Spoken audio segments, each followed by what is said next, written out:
I mean, my grandparents were very dedicated to the faith. They went to church all the time. I went to church when I was younger, but once I was a teenager, things kind of just fell off and I never felt truly connected to the Catholic faith. But once I moved to Toronto and got exposure to so many different cultures, all of a sudden I'm like dating all these Jewish guys. I grew up playing a lot of sports because I was a very angry child. I had a lot of resentment for my life and where I was at, and I used sports as an avenue to channel out physical energy. The goal is just to feel good, because when you feel good, everything else comes into alignment. The biggest percentage of people in an area in the US using Ozempic is in the Upper East Side. What's happening? Everyone is getting so thin around me. Like, should I also be getting on Ozempic? But the pandemic also taught me that it's not just about the physical. There's such a mental aspect of it. And if you don't feel good in your mind, you're never going to feel good in your body. And I'm talking mental health. I mean, my grandparents were very dedicated to the faith. They went to church all the time. I went to church when I was younger, but once I was a teenager, things kind of just fell off and I never felt truly connected to the Catholic faith. But once I moved to Toronto and got exposure to so many different cultures, all of a sudden I'm like dating all these Jewish guys. I grew up playing a lot of sports because I was a very angry child. I had a lot of resentment for my life and where I was at, and I used sports as an avenue to channel out physical energy. The goal is just to feel good, because when you feel good, everything else comes into alignment. The biggest percentage of people in an area in the US using Ozempic is in the Upper East Side. What's happening? Everyone is getting so thin around me. Like, should I also be getting on Ozempic? But the pandemic also taught me that it's not just about the physical. There's such a mental aspect of it. And if you don't feel good in your mind, you're never going to feel good in your body. And I'm talking mental health. Kelsey, my beautiful Kelsey, thank you for being here. Thank you so much for having me. I'm really excited for everyone to see this side of you because I love this side of you. Thank you. I got to meet Kelsey through my mutual girlfriends, our mutual girlfriends, Christina and Sharmeen, who put together this beautiful dinner called The Connected Table. And I got to meet some of the most incredible women in Miami, everything from health to speaking to lawyers, like every walk of life in Miami of female that is smart, beautiful, entrepreneurial. And Kelsey and I immediately hit it off. Yeah. And we've been friends since. Yes. So I want to get into it. Why did you decide to go down this mission of helping women look and feel better? Did you struggle with it? Was it something you just were passionate about? Why did you go down this route? Yeah, I think that my passion from a very young age was always just about helping people, period. It wasn't necessarily woman specific. It wasn't, just with health and wellness. I went to school for 5 years to be a teacher. And I really did think that I thought that was my career path. I really did think that I was going to be a school teacher. And then, so many different elements, so many different things came my way. And sorry, can we start over? Just keep going. They'll cut it out. Whenever you do this, which I do too, I'm literally just cut really this part nervous. out and start I don't know why. Why? I don't know. I get nervous talking. Oh my God, it's just us. Mateo's not here.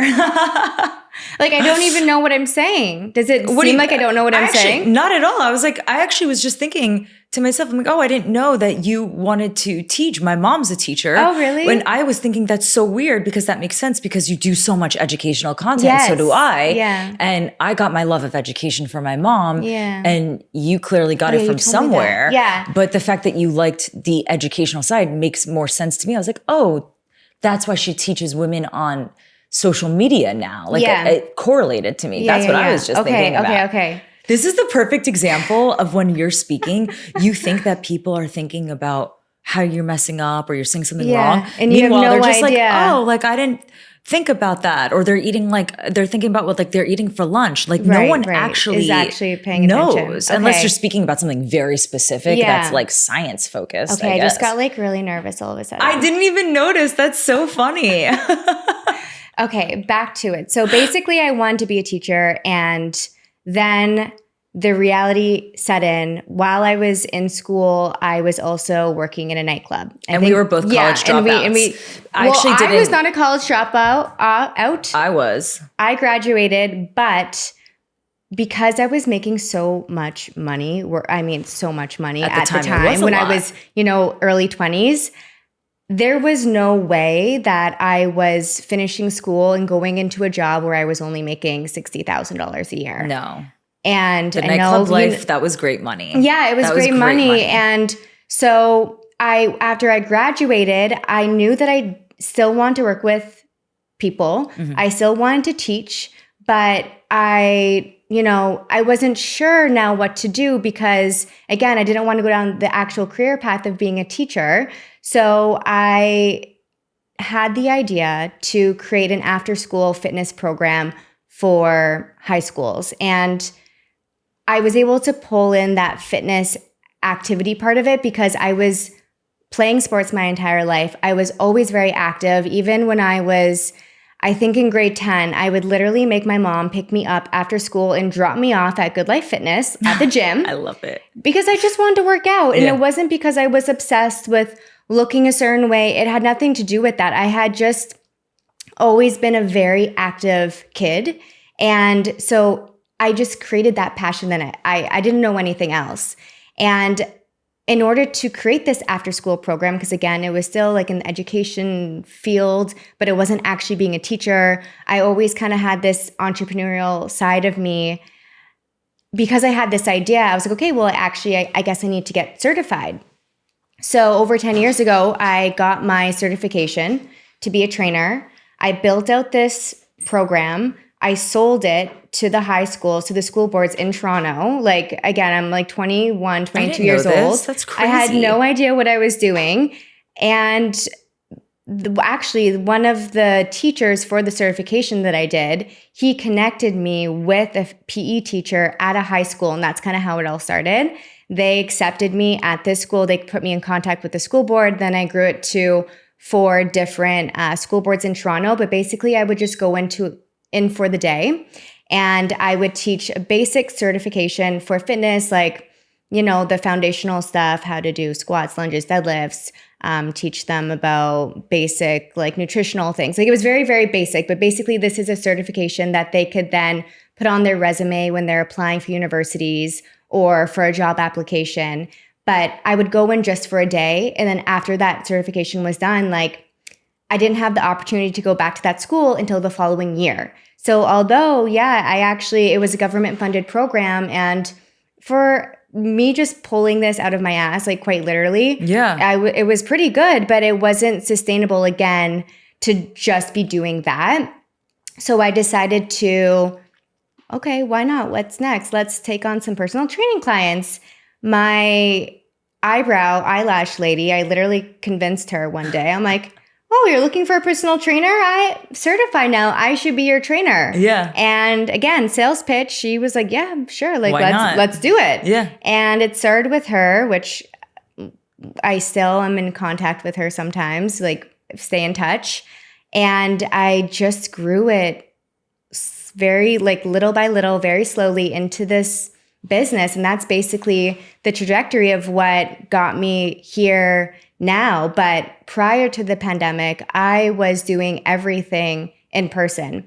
I did private training. I did corporate wellness. I did retreats. I did wellness retreats. I wish that era was still here because you would have loved it. You would be coming on it.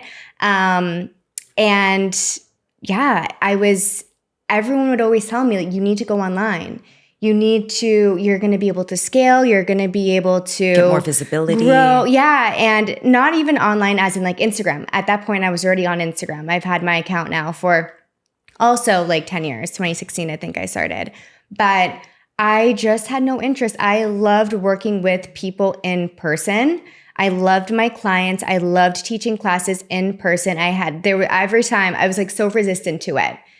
2020 happened, the world locked down, and I literally had no other choice but to go online. Yep. And it was the best thing. Like, obviously, there was a lot of shitty things that happened because of the pandemic, but there were so many blessings and so many great things that came out of it. And that was definitely, of course, one of them. September 2020, after 30 days of building my app in my living room by myself at home, because I'm from Toronto and everywhere was locked down. Like you literally couldn't leave your home. I built and launched my app literally in 30 days, which is now Shape. But it was before Sweat with Kelsey. Then I had a little bit of a rebrand after about 2 years because, again, of the pandemic. I was always like very much focused on the fitness component of it because that was my passion. That's all I knew. But the pandemic also taught me that it's not just about the physical. There's such a mental aspect of it. And if you don't feel good in your mind, you're never going to feel good in your body. And I'm talking mental health, things like that. And I wasn't focusing on daily steps. I wasn't focusing so much on nutrition. I had SIBO. I had a lot of gut health issues. I was healthy from like a workout perspective, but I wasn't healthy internal. And once that light switch went off, I realized I need to bring in different elements on the app. Approach. Yeah, it's not just workouts. It needs to, in order like to really feel good, which is my body, soul. Which is my mission.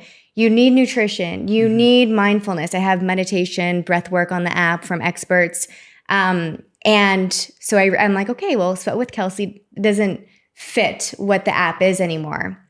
So I rebranded and the new, well, it's not new now, 3 years later, but now it's Shape. Still kind of new. Yeah, now it's Shape. Spelled SHAEP.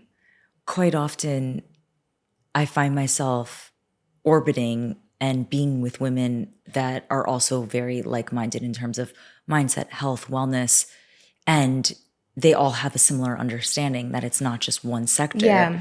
For me, I grew up playing a lot of sports because I was a very angry child and I had a lot of resentment for my life and where I was at. And I used sports as an avenue to channel out exert physical energy. And quite often people don't realize that if they shift their consciousness about what working out is, and it's less about looking hot, which aesthetics is important. It's important to me. I know it's important to you. And I don't think there's anything wrong with that. You should actually care about how you present yourself to the world. Absolutely. But also, if you look at fitness through the lens of how can I exert physical energy, not just mental, not just spiritual, exerting physical energy also allows you to be more in your body because you have more circuitry to allow other things in.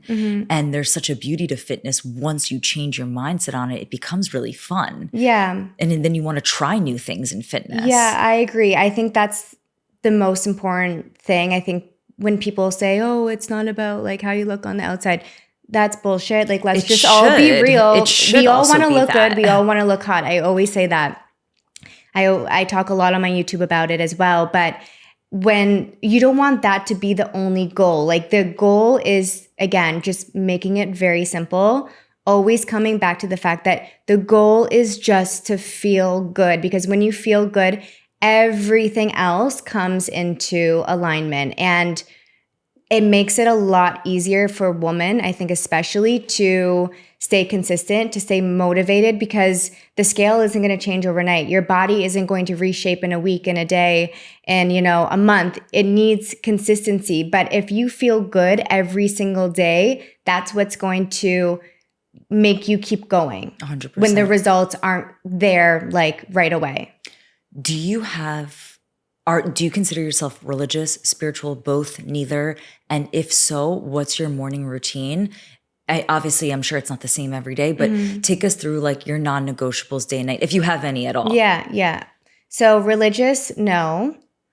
You know that I'm about to actually go through a conversion, though. I grew up Catholic. My family my grandparents were very dedicated to the faith. They went to church all the time. It wasn't really carried down. So I went to church when I was younger, but once I was a teenager, things kind of just fell off, and I never felt truly connected to the Catholic faith. But there's something about Judaism that has in the past 10, 15 years. When I was growing up, I didn't even know one Jewish person. Like where I grew up in Waterloo, which is outside of Toronto, there's not a lot of Jewish people there. But once I moved to Toronto and got exposure to so many different cultures, all of a sudden I'm like dating all these Jewish guys. Even my boyfriend now, he's Jewish. And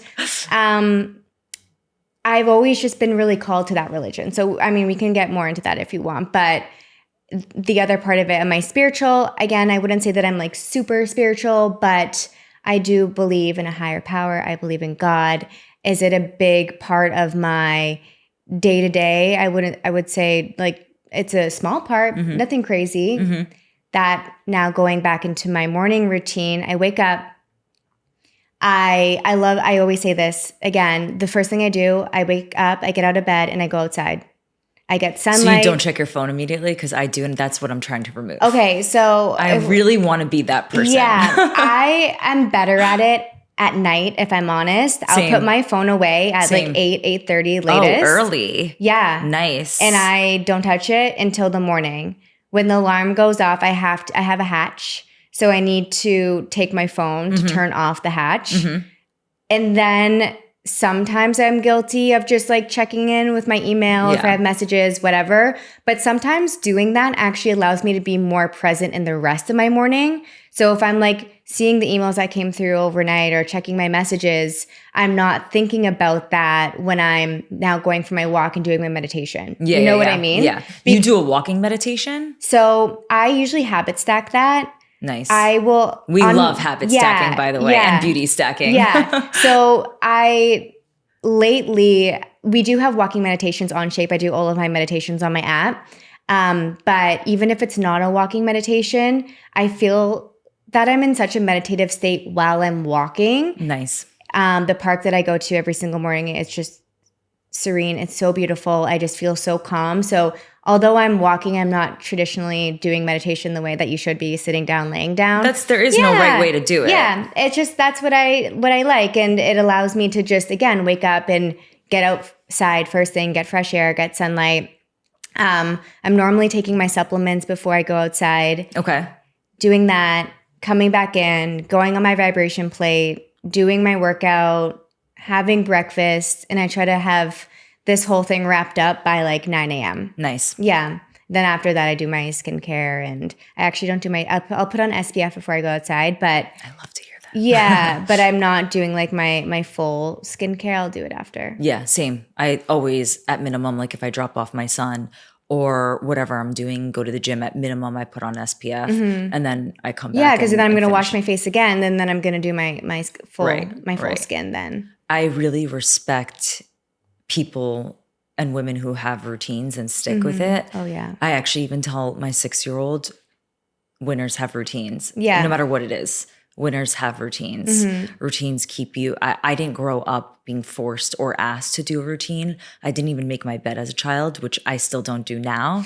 And it's that's also something I would like to do, because routines really create structure. And structure, I truly believe, creates freedom. Yeah. So I think it's really imperative. Yeah. And I love that your whole life is about movement. And you wake up and the first thing you do is like, I want fresh air and I want sun. You don't take it for granted living here. No, it feels so Canadians good. don't take it for granted. I like soak up every minute of it, but yeah, it's just such a great way to start the day. Normally I'm also taking a celery juice or lemon water with cayenne pepper and a little bit of salt with me. Like I have a drink. Like a natural electrolyte? Yeah, like I have a drink with me, not coffee. I have a very strict rule of not drinking coffee before food. Just because for me, my body can't handle it. Yeah. No, it's not even the jitters. That was a part of why I actually got SIBO.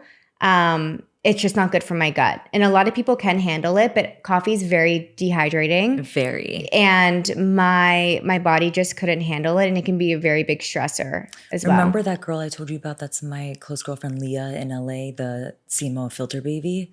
She's the one that got me really gun-ho on drinking room temperature water. And that too. With lemon prior to anything, which we know this. Yeah. But to know it and to do it are different, because I have zero addictions to anything besides coffee and maybe online shopping.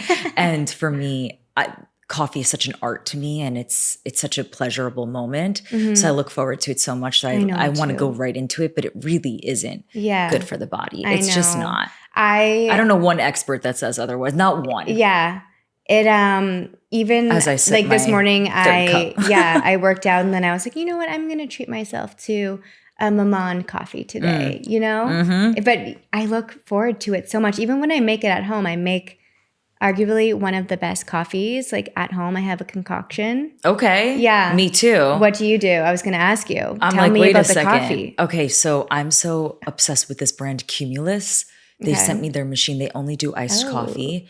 I do the Cumulus, and then I do the is it called Superfood? That blue bag of creamer. Oh, I know what you're talking about. But I don't do the bag. I do the liquid. Okay. It's like hyper packed with protein. Kelsey, by the way, is the protein queen. And every time I eat protein, I feel like she would be really proud of me. Yeah, I am proud. And it has a lot of protein, a lot of minerals, and it tastes fantastic. It's vanilla flavored. And then I do coconut whipped cream on top from Trader Joe's. It's like sugar-free. Whoa. It's really great. And then cinnamon for inflammation. Damn. Yeah. That sounds And pretty. it sounds like it takes forever, but it doesn't. I need to come over to your place for coffee. It's really nice. I love how you add the cocoa whip. That's hilarious. It's kind of nostalgic too. I like to add like pockets of what I call like pockets of peace throughout my day. And like, I love nostalgic things. I mean, because why it's just not? like, why not still feel young and playful and like life's meant to be fun. It's coffee. We don't have to be so serious. No. Yeah. Like every lawyer in my life is like, I drink my coffee black. I'm like, oh my God, this is that so was sad. the other thing. When I was intermittent fasting, I was waking up at like 5:30 in the morning because I would have clients at 6 a.m. I was drinking my coffee black because I thought that's, I was intermittent fasting, but also I thought that I was doing the things that I need to do in order to lose weight at the time. And that was a big, I wouldn't say it's the only reason why I got SIBO, but it was a big contributor to my gut health issues. One of my other really close friends in LA also got SIBO. If someone's listening to this and they don't know what it is, expand on that. So it's small intestinal bacteria overgrowth. And it's basically a buildup of small bacteria in a buildup of bacteria in your small intestine. And it's really hard to get rid of. Yeah, it's a whole protocol. You have to normally do a FODMAP diet, which is not fun. You're cutting out a lot of foods that you would never think. It's not that they're not healthy, but they have bacteria that is making what you have worse. And it's a gut issue, and a lot of people have it and deal with it and probably don't even know that they do. But for me, it got to such an extreme. I had really bad bloating. I couldn't go to the bathroom. Like it would be a couple of days at a time. It was terrible. I was constantly like tired and fatigued, which again didn't really align with my lifestyle. I'm very active, very healthy. And eventually, and I would get rashes. I would eat something, like I would have something with onions or garlic, and I would break out in a rash on my hand, like instantly. Horrible. I went to dermatologists. They tried to, they aren't obviously looking on the inside. They're looking more external. Then I finally went to functional med. I did the Dutch test, which is a full GI panel, and it came back positive for SIBO.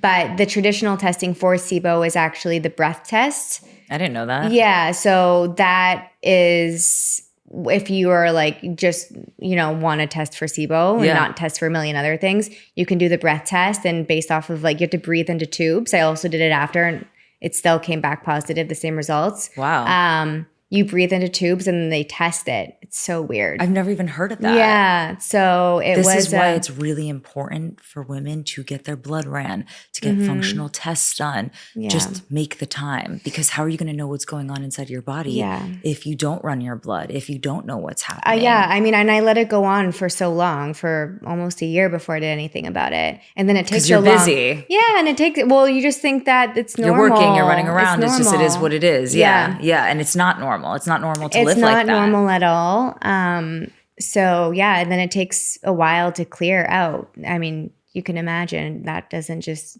you're not changing your microbiome overnight. So Right. it's consistency. I find so often that women who are in certain industries, they're in it because they felt that they were on a mission to help others after experiencing it themselves. Quite often people ask me, like, how did you get into this? Why did you get into this? And similar to you, I was called back to spirituality, even though I'm from the lineage. I turned my back to it for so long because it felt kind of silly. It felt like folklore in a lot of ways until I got older and I realized so much of my reactivity was lack of understanding the side of how to transmute it, how to turn it into power. And quite often when you're moving through life and you find people who are really talented at something, it's because they had to experience it themselves to come through on the other side. Right. With all of that said, what was, if maybe it was that, was there a time in your life where you just found yourself on your knees and you're like, I am in the worst place ever. I don't know how to get out of this. And how did you? To be honest, no. Okay. Yeah, I feel like I don't have, like, that wasn't really my path. Like I mentioned, when I was younger, I was always very active, always very passionate about moving and working out and staying active and going to the gym, all the things. But I will say there was a point in my fitness journey, let's say, maybe a couple of years ago, where something kind of flipped the switch. And it was more about, I wouldn't say that something actually happened. It was more, again, because of the pandemic, and I started to approach health not just from a fitness perspective, from more of a holistic perspective. Everything started to change with my body. So it wasn't that I was on my knees, fighting, wanting to get out. It wasn't that. But once I realized, and once the lights kind of turned on, and I realized that it's not just about working out, and I have this platform and I feel responsible for thousands of women all around the world. I need to let them also know that it's not just about your workouts. Again, it's about your steps. It's about hydrating. It's about your sleep. It's about calming your nervous system. Because if you don't have a calm nervous system, forget it. Nothing else is going to fall into alignment. And when I started approaching it differently, approaching it with bringing all these other elements in, that's when my body changed. That's when I went from 125 pounds to 115 pounds. That's when I realized the importance of actually building muscle, of eating more protein, like we talked about. And so my body, I went through definitely a transformation, and I share about it all the time because I think it's very inspiring for other women as well.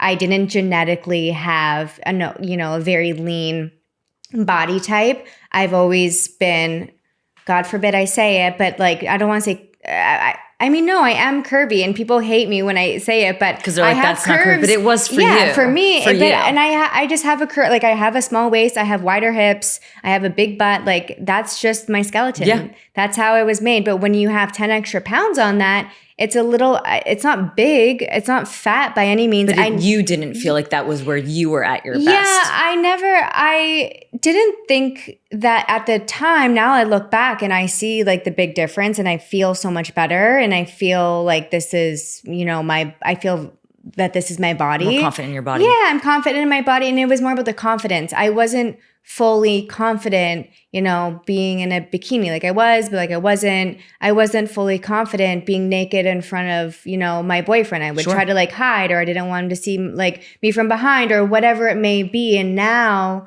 I'm just so much more confident with, as we get older, in who I am as a person, number one, but number two, in my physical body. Aging is such an interesting thing because it's so demonized when you're younger. But I know you're similar to me, where I've never felt better, looked better, more in tune with myself, my consciousness, my body, everything. And I think it's so important for, if there's younger women listening to this, aging is the prize. It's not something to fear. Yeah, you really do settle in so beautifully in your 30s and 40s. And it's really fun. Yeah. It's really fun. I would never want to go back to Oh my God, my 20s were literally a shit show. I was getting wasted like 5 nights a week. Feeling I was not going great. to McDonald's. I was like, I don't even know. I was approaching health and wellness in such a different way. It was so unhealthy. I was so obsessed with being skinny and being smaller. It wasn't about, again, what we talked about at the beginning. I didn't care about how I felt. I only cared about how I looked.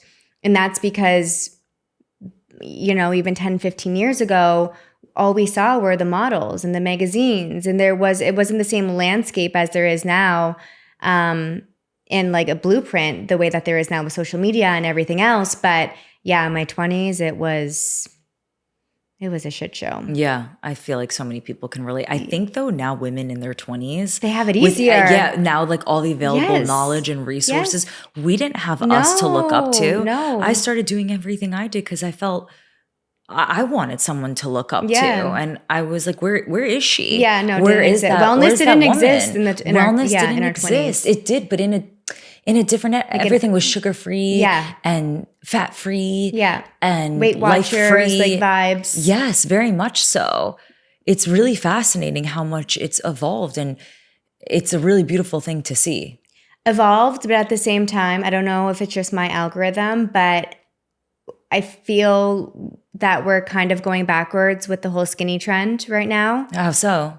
I mean, anorexia is being glamorized. Okay, yeah, our algorithms are different. And I'm not seeing that. I'm seeing all like the things that I send you. Okay. Like all the cool, like fast, quick, healthy things. Yeah. I'm like, oh, Kelsey would love this. Yeah, no, but I mean, it's a lot of it is because of GLP-1s. Like everyone, we're going back to normalizing being like unhealthily skinny 100%. or being obsessed with being skinny. Whereas I think after 2020, it was more about body positivity. Now we're kind of going back to like everyone's just trying to be very, very, very skinny. Right. And again, when we're doing it in a healthy way and we're losing weight and we're building muscle and, you know, we're doing it naturally and not hating on GLP-1s. I think there's a time and a place for them. Sure. But I just heard Dr. Mark Hyman in a podcast yesterday talk about how the biggest percentage of people in a area in the US using Ozempic is in the Upper East Side. Do you think do you think the Upper East Side of Manhattan has an obesity problem? Definitely not. No. So it's becoming normalized, like the drug is becoming normalized. And the other scary thing that I'm seeing that's being served to me is younger women, I would say mid-20s, later 20s, talking about to the world how everyone around them is on Ozempic or on a GLP-1. And now they're kind of like, wait, should I also this be is on? normal. Yeah, like what's happening? Everyone is getting so thin around me. Like, should I also be getting on Ozempic? Which so is it's so the influence. fascinating because if you think about this, it's kind of what a lot of the American drug policies have been built on. Put a Band-Aid on something and it'll be fixed. Yeah. Versus looking at it from the lens of how can I consciously take care of myself so that I'm committed to a 360 approach versus throwing a Band-Aid on it, doing Ozempic and not getting the nutrients I need because the second I get off of it, I still don't understand how to properly eat and take care of my body. Same thing as the Xanax to calm down and the Adderall to get 12 hours of work done. If you don't know how to regulate yourself, if you don't know how to take care of yourself, it's simply a Band-Aid. Yeah. And that's Accutane, Band-Aid. It's all Band-Aids. Yeah. Versus if you get to the root of the issue and you use your consciousness to go inward to understand yourself from a full perspective, a full 360 approach, then you don't need these things to lean on. That's right. And that's why over 60% of people who get off of Ozempic or off a GLP-1 are just gaining the weight right back because they're not actually implementing the lifestyle changes that they need in order to keep that weight off. So that's the issue. The other issue is with the muscle mass. Although you're losing body mass, but part of that body mass that you are losing is muscle. And as we know, as we get older, it is so much harder to build muscle and maintain it. So if you're in your 40s and 50s and you're going on Ozempic because you want to lose 5 or 10 pounds, you really need to ask yourself, is it worth it? But even more so than that, as women age, if you lose too much fat on your body or your face, it actually quite often ages you. Yeah, and I mean, that's why you can tell. Well, you can tell pretty quickly when someone is on Ozempic because it's a little bit jarring when you see them, and you can see it in the face. It's like Ozempic face. I inject myself with peptides. We talked about this. I do NAD. I do a copper stack. And then my nurse was like, do you want to try microdosing trizepatide? And I work out a lot. I take care of myself. I eat really clean. I'm very on it.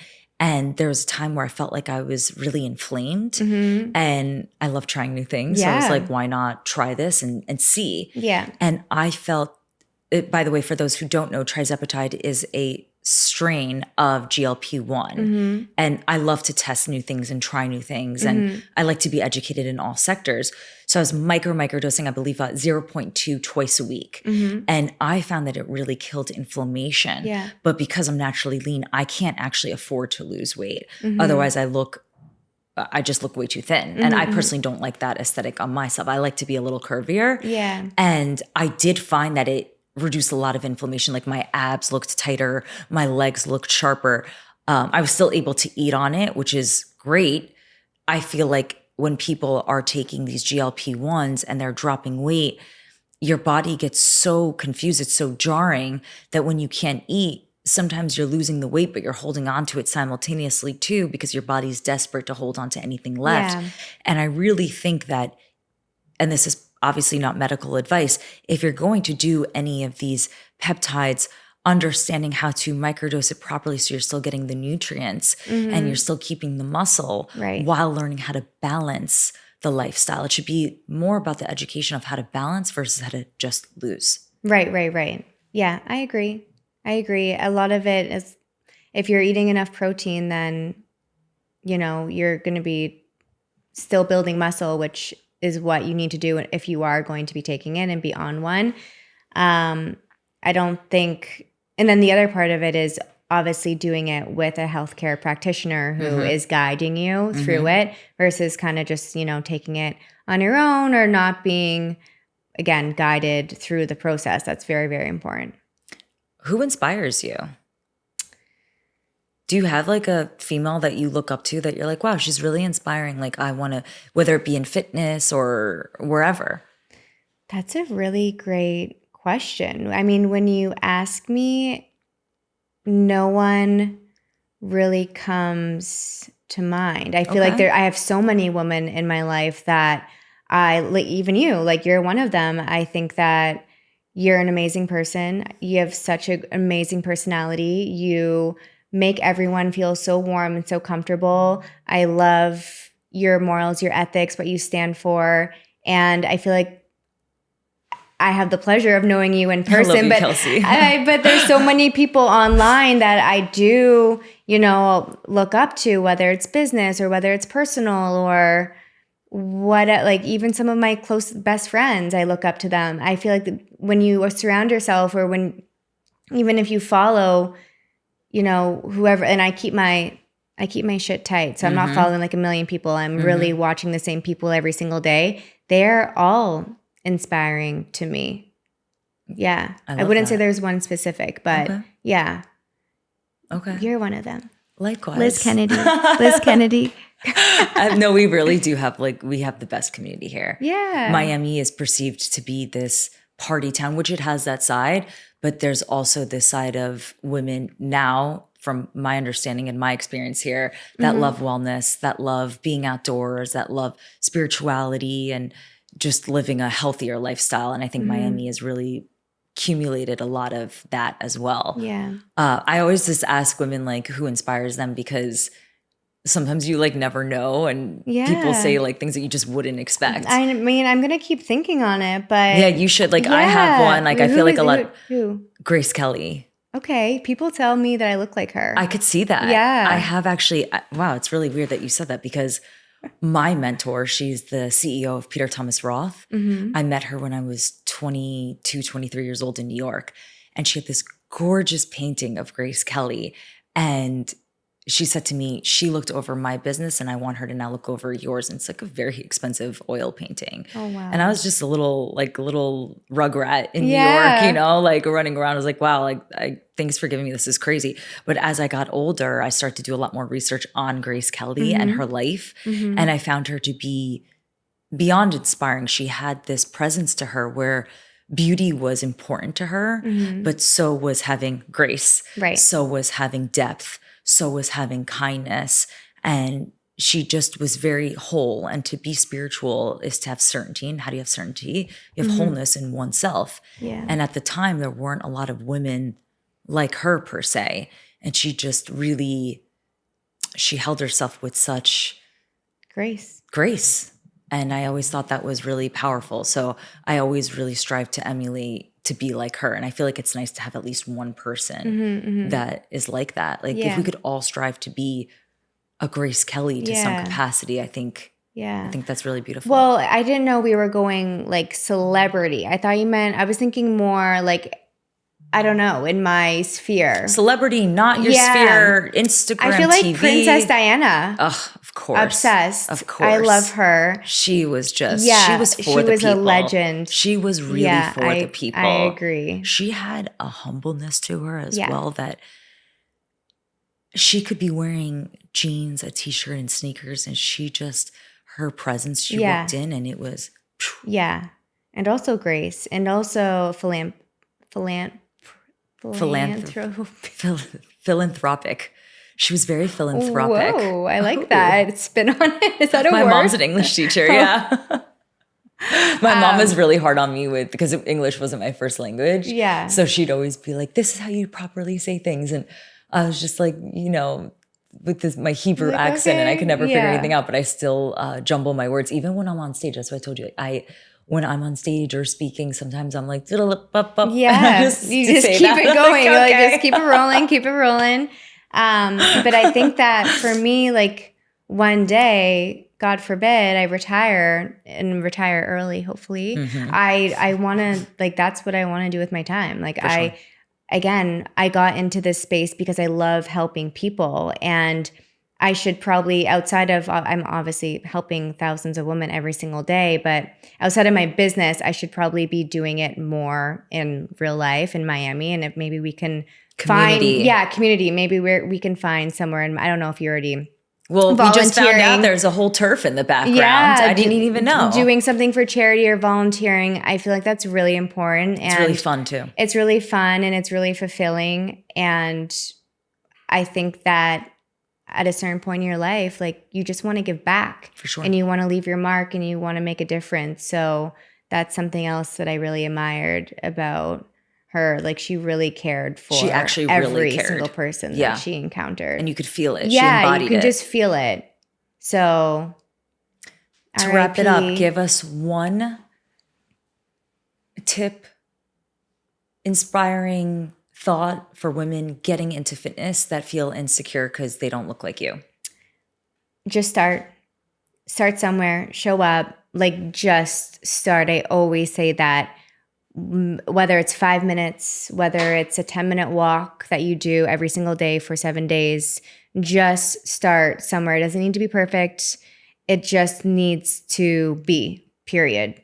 And I promise you, when you start with those little actions, with those little habits, and they start compounding every single day, you make that little tweak in your diet, you add that couple extra 1,000 steps in your day, you are going to feel the difference.